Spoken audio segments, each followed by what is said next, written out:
Hello बच्चों, हमने यहाँ तक जो है डिस्टेंस, डिस्प्लेसमेंट, स्पीड, वेलोसिटी ये टॉपिक पढ़ लिए हैं। आज हम जो डिस्कस करने जा रहे हैं वो है एक्सीलरेशन। पहले हम एक्सीलरेशन डिफाइन करेंगे, फिर हम 2 या 3 क्वेश्चंस करेंगे और उसके बाद हम कैलकुलस मेथड से इक्वेशन ऑफ मोशन को ड्राइव करेंगे।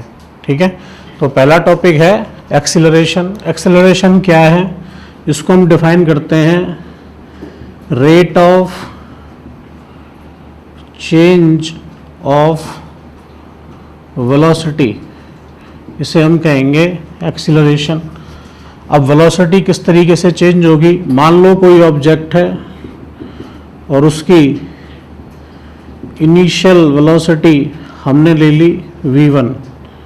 कोई भी ऑब्जेक्ट है, इनिशियल वेलोसिटी है v1 और फाइनल वेलोसिटी है v2 और यहाँ से यहाँ तक का टाइम लगा t। Initial velocity v1, final velocity v2। तो रेट ऑफ चेंज निकालना हमने, तो सबसे पहले हम निकाल लेंगे चेंज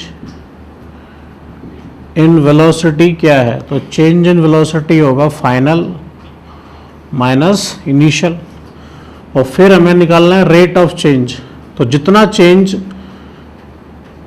कितने टाइम में हुआ है, टी टाइम में, तो rate of change of velocity वो आएगा v2 minus v1 upon t। इसको हम अगर ये कहते कि ये वेलोसिटी है t1 टाइम पे और ये वेलोसिटी है t2 टाइम पे, तो हम लिखते t2 माइनस t1। तो ये आ जाएगा एक्सीलरेशन। एक्सीलरेशन होगा v2 minus v1 upon t2 minus t1। अब देखो, जो वेलोसिटी चेंज होगा तो चेंज इन वेलोसिटी में इसकी यूनिट क्या होगी, वेलोसिटी की मीटर पर सेकंड और टाइम की यूनिट क्या होगी, सेकंड। तो एक्सीलरेशन की जो SI यूनिट आएगी, तो SI unit of acceleration is metre per second square. ये इसकी SI यूनिट होगी। यहाँ से हमने एक्सीलरेशन डिफाइन कर लिया। अब हम देखेंगे एक्सीलरेशन के टाइप क्या क्या होते हैं। तो टाइप्स ऑफ एक्सीलरेशन, जैसे हमने वहां पढ़ा था यूनिफॉर्म एंड नॉन यूनिफॉर्म। तो देखो, यूनिफॉर्म वो होंगे जिनमें वेलोसिटी का चेंज एक इक्वल टाइम इंटरवल में वेलोसिटी का चेंज कैसा हो रहा है, इक्वल। तो हम लिख देंगे if change in velocity is equal in equal interval of time, तो हम क्या कहेंगे उसको, then it is uniform acceleration. और अगर ऐसा नहीं है तो हम लिख देंगे और वाइस वर्सा का मतलब हो जाएगा उल्टा, कि अगर इक्वल नहीं है तो वो कैसा हो जाएगा, नॉन यूनिफॉर्म। यहीं से हम 2 एक्सीलरेशन और भी डिफाइन कर सकते हैं।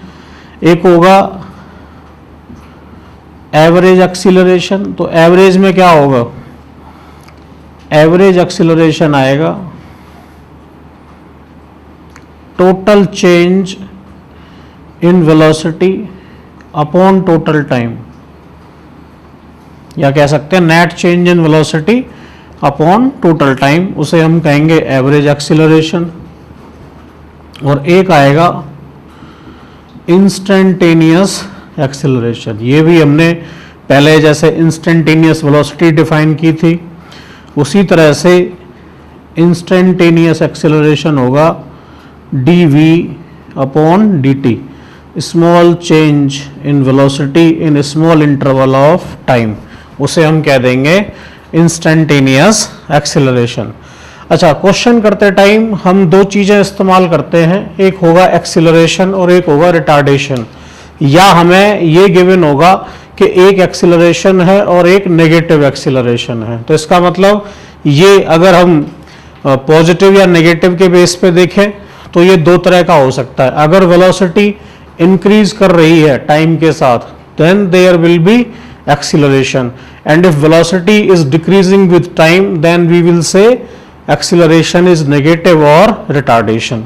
तो पहले इसको नोट कर लो, फिर हम पॉजिटिव नेगेटिव एक्सीलरेशन और डिफाइन करेंगे।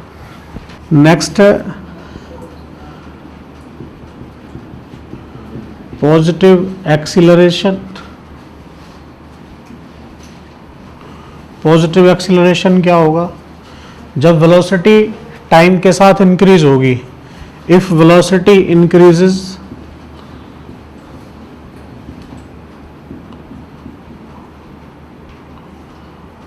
with time, then it is known as acceleration only.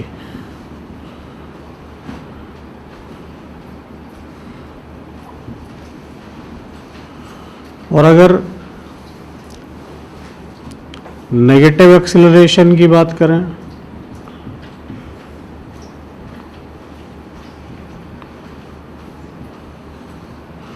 तो वहां वेलोसिटी क्या होगी? यहां तो इंक्रीज है, if velocity decreases with time then it is known as retardation और नेगेटिव एक्सीलरेशन। ठीक है, तो ये आपको समझ में आ गया। एग्जाम्पल इसमें क्या होगा? पॉजिटिव एक्सीलरेशन कब होगा? जब हम किसी व्हीकल को रेस्ट से स्टार्ट करके फिर उसको मूव कराते हैं तो हमें एक्सीलरेटर जो है वो दबाना पड़ता है, अगर हम 4 व्हीलर की बात करें। और अगर हम 2 व्हीलर की बात करें तो जिसको हम रेस कहते हैं, ठीक है, तो उसको हम क्या करते हैं, जितना तेजी से खींचेंगे वो उतनी तेजी से ही उसकी जो वेलोसिटी है वो इंक्रीज होने लगेगी, तो उसे हम कहते हैं एक्सीलरेशन। तो हम यहाँ पे एग्जाम्पल दे सकते हैं, when vehicle starts moving from rest, ठीक है, तब उस टाइम पे जो एक्सेलरेशन है वो कैसा है? पॉजिटिव। अगर मान लो कोई व्हीकल बहुत तेजी से मूव कर रहा है और अचानक उसके सामने जो है कुछ आ गया, कोई भी जानवर आ गया या कोई और व्हीकल आ गया, तो वो उस स्पीड को कम करने के लिए ब्रेक अप्लाई करते हैं। ठीक है, तो जो हम ब्रेकिंग सिस्टम यूज कर रहे हैं वो braking system basically negative acceleration को प्रोवाइड करवाता है। तो यहां पे जो ब्रेकिंग होगी, तो when we try to stop a vehicle by applying brakes, ठीक है, तो तब जो एक्सेलरेशन होगा वो कैसा हो जाएगा? वो होगा नेगेटिव। तो आई होप पॉजिटिव और नेगेटिव आपको दोनों समझ में आ गए होंगे। अब यहाँ पे हम रिलेशन देख लेते हैं कि डिफरेंशिएशन और इंटीग्रेशन से किस तरह हम डिस्टेंस, डिस्प्लेसमेंट, स्पीड, वेलोसिटी और एक्सेलरेशन को रिलेट कर सकते हैं। मैंने आपको ये कहा था कि अगर x समय टाइम का फंक्शन दिया है तो x is a function of time, या हम ये कह सकते हैं कि x t पे डिपेंड करता है। तो अगर मैं इसको क्या कर दूं, डिफरेंशिएट, तो डिफरेंशिएट करने से dx बाई dt मिलेगा और ये dx/dt क्या हो जाएगा, ये होगा इंस्टेंटेनियस वेलोसिटी। याद आया, ये हमने पिछले लेक्चर में किया था। अब जो इंस्टेंटेनियस वेलोसिटी है, अगर हम इसको भी डिफरेंशिएट कर दें तो हमें क्या मिलेगा, तो हमें मिलेगा एक्सीलरेशन। बात समझ में आ रही है? ठीक है, तो इसका मतलब क्या हुआ कि अगर हम x को डिफरेंशिएट करें तो हमें मिलेगी वेलोसिटी, और वेलोसिटी को भी डिफरेंशिएट करें तो हमें मिलेगा एक्सीलरेशन। अगर हम इसका रिवर्स प्रोसेस अपनाएं, ठीक है, तो रिवर्स प्रोसेस कैसे, मान लो हमें ये दिया हुआ है v = dx/dt। मैं इसको ऐसे लिख सकता हूं कि dx = v dt, और दोनों साइड क्या करते हैं हम, इंटीग्रेशन। तो इसको इंटीग्रेट करोगे तो आपको x मिल जाएगा, ठीक है, मतलब वेलोसिटी का क्या करते हैं, इंटीग्रेशन, तो क्या मिलेगा, डिस्प्लेसमेंट। ठीक है, इसी तरह एक्सीलरेशन का इंटीग्रेशन कर दें, तो अगर हम इंटीग्रेशन कर देंगे तो ये उल्टा प्रोसेस मिलेगा। तो हम ऐसा सिंबल बनाएंगे।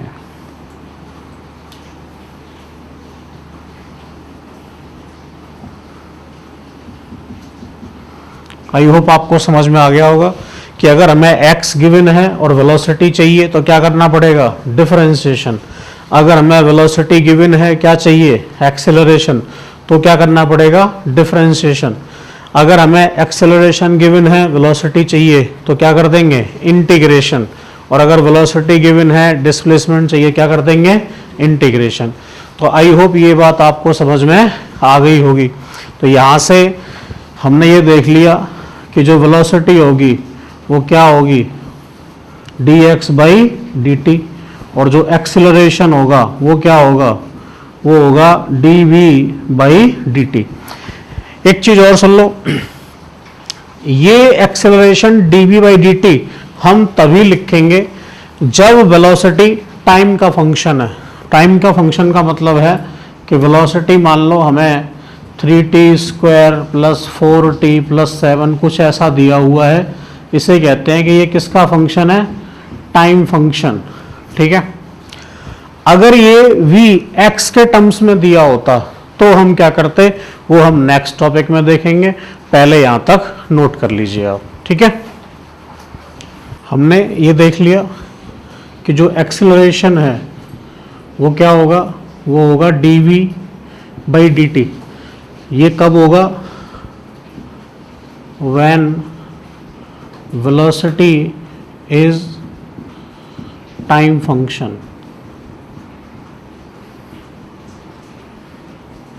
लेकिन अगर ये टाइम फंक्शन नहीं है, ये डिस्टेंस का फंक्शन हमें दिया हुआ है, तो इसको हम कैसे सॉल्व करेंगे वो देख लो। इसमें क्या करेंगे हम, dv/dt जो लिखा हुआ है इसको dx से मल्टीप्लाई और dx से ही डिवाइड कर दिया, और इसको यहाँ इंटरचेंज कर दिया, तो ये बन जाएगा dx/dt।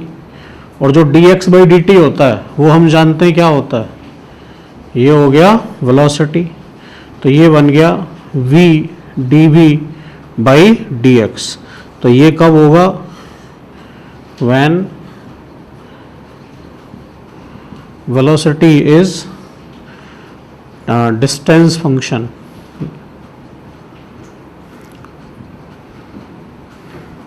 ठीक है, अगर वेलोसिटी इस तरह से रिलेट है तो ये वाला यूज़ करेंगे, और अगर टाइम फंक्शन है तो ये वाला यूज़ करेंगे। एक क्वेश्चन सॉल्व कर लेते हैं, उससे आपको ये पता लग जाएगा कि हमें इसको किस तरीके से यूज़ करना है। मान लो हमें दिया हुआ है 2t² + 4 find acceleration at t = 2 second. Velocity time का फंक्शन है, तो बड़े आराम से हम इसका इस्तेमाल कर सकते हैं। क्या आ जाएगा, यह आएगा एक्सीलरेशन = dv/dt। v हमें ये दिया हुआ है तो इसका डिफरेंशिएशन हो जाएगा 2 2 जा 4t और 4 का डिफरेंशिएशन 0, तो एक्सेलरेशन आएगा 4t। और हमें पूछा कहाँ पे है, t = 2 सेकेंड पे, तो t की वैल्यू हम 2 सेकेंड पुट कर देंगे, तो ये हो जाएगा 4 × 2 दैट इज़ 8 मीटर पर सेकेंड स्क्वायर। ठीक है, लेकिन अगर हमें वेलोसिटी डिस्टेंस का फंक्शन दिया होता तो फिर हम इसका इस्तेमाल नहीं करते, फिर हम अलग से सॉल्व करते। पहले इसको नोट कर लीजिए, फिर आगे देखते हैं।